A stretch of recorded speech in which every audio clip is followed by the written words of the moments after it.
BJP अब धीरे धीरे कमजोर होती नजर आ रही है। इस बात के संकेत मिलते हैं बीजेपी में छिड़ी अंदरूनी कलह से। लगभग हर राज्य में बीजेपी अंदरूनी कलह का सामना कर रही है, चाहे वो बीजेपी शासित राज्य हो या ना हो। बीते दिनों पश्चिम बंगाल से भी बीजेपी विधायकों की नाराजगी निकल कर आई थी, तो अब हरियाणा में भी बीजेपी के अंदर बगावत के संकेत मिले हैं। आखिर क्या है मामला, देखिए रिपोर्ट। बीजेपी के अंदर चल रही बगावत की खबरें अब लगभग हर राज्य में आने लगी हैं, जिसकी वजह से बीजेपी कमजोर होती नजर आ रही है। ऐसा ही कुछ हरियाणा बीजेपी में भी देखने को मिला।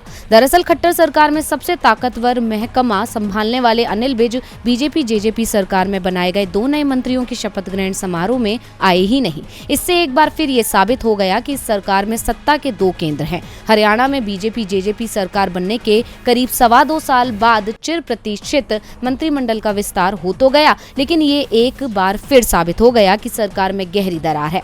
पिछले विधानसभा चुनाव के बाद बनी गठबंधन सरकार में मंत्रियों के 2 पद खाली रह गए थे, जिससे किसी तरह की नाराजगी या समीकरण को साधने की गुंजाइश बनी रहे।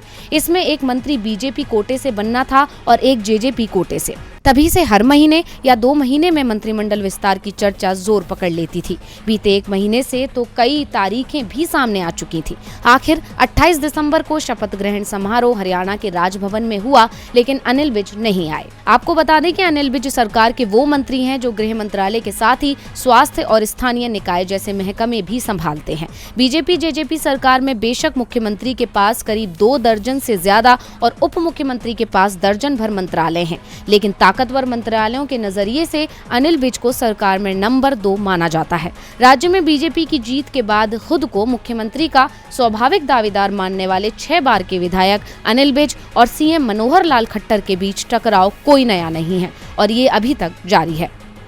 डीवी लाइव की रिपोर्ट।